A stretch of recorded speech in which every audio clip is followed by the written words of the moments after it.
چۆن رووسیا و ئۆکراین فێڵ و تەکنیکی جەنگی جیهانی دووەم دووبارە دەکەنەوە. فێڵەکە چییە و چۆن کاریگەری لەسەر گۆڕەپانی جەنگ دروست کردووە؟ لە شەڕی رووسیا و ئۆکراینادا ژمارەیەکی زۆر داهێنان و فێڵی نوێی سەربازی لەلایەن هەردوو لاوە بەکارهێنرا و داهێنراوە.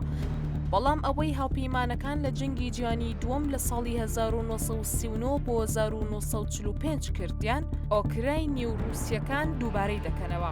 بەپێی راپۆرتێکی BBC، ئۆکراینە و رووسیا بۆ فێڵکردن لە چاوی یەکتر تەکنیکێکی کۆنی جەنگی جیهانی دووەم بەکاردێنن. تەکنیکەکەش تێچووی کەمە و کاریگەری زۆرە.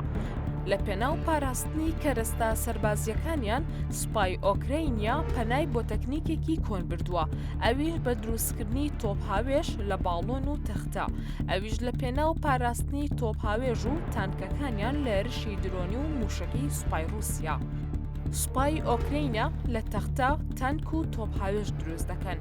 بەو ڕێگەیەش فێڵ لە ڕادار و سیستەما هێرشبەرەکانی رووسیا دەکەن. لەنێو ئەو کەرەستە سەربازیانەی ئۆکراینیا بە ڕێژەیەکی زۆر ساختە دەکرێت، جۆرە تۆپهاوێژێکی بەریتانیا کە تێچووی هەردانەیەکی لە نێوان 500 بۆ 600 دۆلاردایە. ئەو نرخەش بەراورد بە نرخی ئەو درۆنە خۆکوژیەی بەکاردێنرێت بۆ بە ئامانجگرتنی زۆرە کە ناوی لانسێتە، تێچۆکەی نزیکەی 35,000 دۆلارە. تەنانەت دوای بە ئامانجگرتنی لەلایەن درۆنەکانەوە جارێکی دیکە دەتواندرێت تۆپ هاوێژە ساختەکە دروست بکرێتەوە.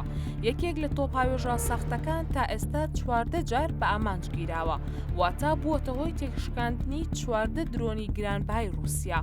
لە بەرامبەردا سوپای رووسیاش بە ڕێگەیەکی دیکە هەوڵ بۆ فێڵکردن لە سوپای ئۆکراینیا دەدات. رووسیا درۆنی ساختە بەکاردێنێت بۆ فێڵکردن لە سیستەمی بەرگری ئۆکراینیا. نیوەی ئەو درۆنانەی لێرشە ئاسمانیەکانی ئەم دواییەی رووسیا بەکارهاتووە ساختە بووە، نیوەکەی دیکەی درۆنی ڕاستەقینە بووە، ئەوەش بۆ سەر لە شێواندنی سیستەمی بەرگری ئۆکراینیا. نەک تەنها درۆن و تانک و تۆپ هاوێژ، سوپای رووسیا بووکەڵەش لە شێوەی سەرباز بەکاردێنێت بۆ فێڵکردن لە سەربازانی ئۆکراینە و دۆزینەوەی شوێنەکانیان. مێژووی بەکارهێنانی کەرەستەی سەربازی ساختە بۆ فێڵکردن لە سوپای بەرامبەر دەگەڕێتەوە بۆ سەردەمی جەنگی جیهانی دووەم، کاتێک هاوپەیمانەکان بەو ڕێگەیە توانیان فێڵ لە سوپای نازیەکان بکەن.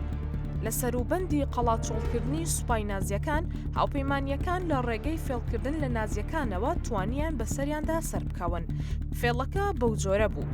سوپایەکی ساختەیان لە باڵۆن دروست کرد، وایان پیشاندا هێرشەکانیان لە کاڵا سەوا دەکەن، نەک نۆرماندی. بەو ڕێگەیە توانیان وا لە سوپای نازیەکان بکەن، بەرگری لەو ڕێگەیە بکەن، نەک نۆرماندی.